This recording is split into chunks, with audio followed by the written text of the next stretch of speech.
Hello everyone, कैसे हैं आप सब। आई होप आप सब अच्छे होंगे। आज मैं आपको इकोनॉमिक्स के कुछ हार्ड वर्ड इजी वे में बताने वाली हूँ। जो भी स्टूडेंट पहली बार इकोनॉमिक्स पढ़ते हैं उन्हें कुछ वर्ड समझ में नहीं आता है, जिस वजह से इकोनॉमिक्स हार्ड लगने लगता है। लेकिन आप अगर वर्ड को समझ जाएंगे तो इकोनॉमिक्स ईजी लगने लगता है। I am post graduated in economics, but मैंने आज तक कभी कोचिंग नहीं लिया और मैं कॉलेज टॉपर भी रह चुकी हूँ। चलिए समझते हैं। सबसे पहले आता है उपभोग। उपभोग का अर्थ है किसी वस्तु या सेवा का उपभोग करना। सरल भाषा में समझे तो उपभोग का अर्थ है उपयोग करना। किसी भी वस्तु का जब हम उपयोग करते हैं तो हम उसका उपभोग कर रहे होते हैं, अर्थात उसका लाभ उठाना। जब हम कोई चीज़ खरीदते हैं और उसका इस्तेमाल करते हैं तो हम उसका उपभोग कर रहे होते हैं। जैसे हम पेन का उपभोग करते हैं, कॉपी का उपभोग करते हैं, कपड़ा का उपभोग करते हैं, खाना का उपभोग करते हैं डेली रूटीन में। अगर आपका इनकम जीरो हो लेकिन आप उपभोग हमेशा आप करते हैं। उपभोग को इंग्लिश में कंजप्शन कहा जाता है। उत्पादन का मतलब जानेंगे। उत्पादन क्या होता है? उत्पादन को इंग्लिश में प्रोडक्शन कहा जाता है। उत्पादन को इंग्लिश में क्या कहा जाता है? प्रोडक्शन। उत्पादन का अर्थ है किसी वस्तु या सेवा का निर्माण करना। उत्पादन का क्या अर्थ होता है? किसी भी वस्तु का निर्माण करना। यह एक ऐसी प्रक्रिया है जिसमें संसाधनों का उपयोग करके कुछ उपयोगी वस्तुएं बनाई जाती है। उत्पादन का सीधा अर्थ होता है किसी भी वस्तु का उत्पादन करना। जैसे मान लीजिए आप चीनी किससे बनता है? गन्ने से। तो गन्ने से हम चीनी बनाएंगे तो हम चीनी का उत्पादन कर रहे हैं।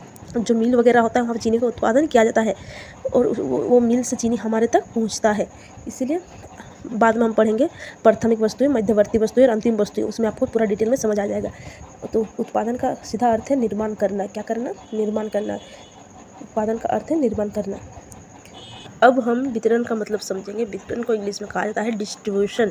अर्थशास्त्र में किसी वस्तु या सेवा का उत्पादन करने के बाद उसे उपभोक्ताओं तक पहुंचाने की प्रक्रिया को ही वितरण कहा जाता है।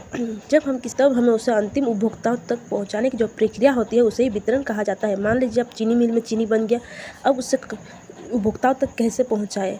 जो चीनी मिल में चीनी बनने से लेकर उपभोक्ताओं तक पहुँचने की जो प्रक्रिया है उसे ही वितरण कहा जाता है। साथ ही वितरण का मतलब ये भी होता है कि कुल उत्पादन आय या धन को व्यक्तियों या उत्पादन के कारकों के बीच बांटना। कुल उत्पादन आय मतलब उत्पादन आय या धन को व्यक्तियों या उत्पादन के कारकों के बीच बांटना। उत्पादन के चार कारक होते हैं। क्या क्या? सबसे पहले आता है भूमि। सबसे पहले क्या आता है? एक मिनट। सबसे पहले आता है भूमि, फिर पूंजी, फिर श्रम और साहस। उत्पादन के ये चार कारक होते हैं, भूमि, पूंजी, श्रम और साहस। उत्पादन के चार कारकों से उत्पादन लेने के बाद उससे जब हम भुगतान करते हैं तो हम भूमि को लगान के रूप में भुगतान करते हैं, पूंजी को इंटरेस्ट के रूप में, ब्याज के रूप में भुगतान करते हैं, श्रम को मजदूरी दर के रूप में भुगतान करते हैं और साहस को लाभ के रूप में भुगतान करते हैं। उत्पादन के चार कारकों के बीच बांटना। जो हमारा आय है, उत्पादन आय है, उससे उत्पादन के चार कारकों के बीच किस प्रकार वितरण किया जाए सही वितरण कहा जाता है। अर्थशास्त्र में एक्सचेंज कहा जाता है। विनिमय का अर्थ है किसी वस्तु के बदले किसी दूसरी वस्तु का आदान प्रदान करना। जब हम वस्तु के बदले वस्तु लेते हैं तो उसे हम वस्तु विनिमय कहा जाता है, लेते थे। लेकिन अब आ गया है तो हम वस्तु के रूप में भुगतान करते हैं। पहले के ज़माने के लोग वस्तु के बदले वस्तु का आदान प्रदान करते थे। जब हम किसी वस्तु के बदले दूसरी वस्तु देते हैं या प्राप्त करते हैं तो वो विनिमय कार्य कहलाता है, जिसमें मुद्रा का उपयोग भी शामिल हो सकता है। आजकल तो मुद्रा का चलन है, जिस तरह से आजकल मुद्रा का चलन है, इसलिए आजकल हम मुद्रा के रूप में भुगतान करते हैं। अब आता है मुद्रास्फीति, इन्फ्लेशन। किसी अर्थव्यवस्था में वस्तु और सेवाओं की कीमतों में सामान्य वृद्धि होना जिससे आपकी क्रय शक्ति कम हो जाती है।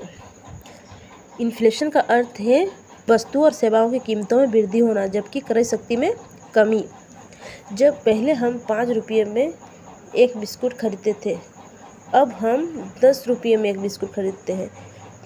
जिस बिस्कुट हम पहले खरीदते थे वही बिस्कुट अब हम 10 रुपये देकर खरीदते हैं। मतलब हमारे जो वस्तु है वो सेम है, लेकिन हमारी जो मुद्रा है वो बढ़कर मूल्य 5 से 10 रुपये हो गई है। मतलब क्रय शक्ति में कमी आई है, इसे हम मुद्रास्फीति कहते हैं।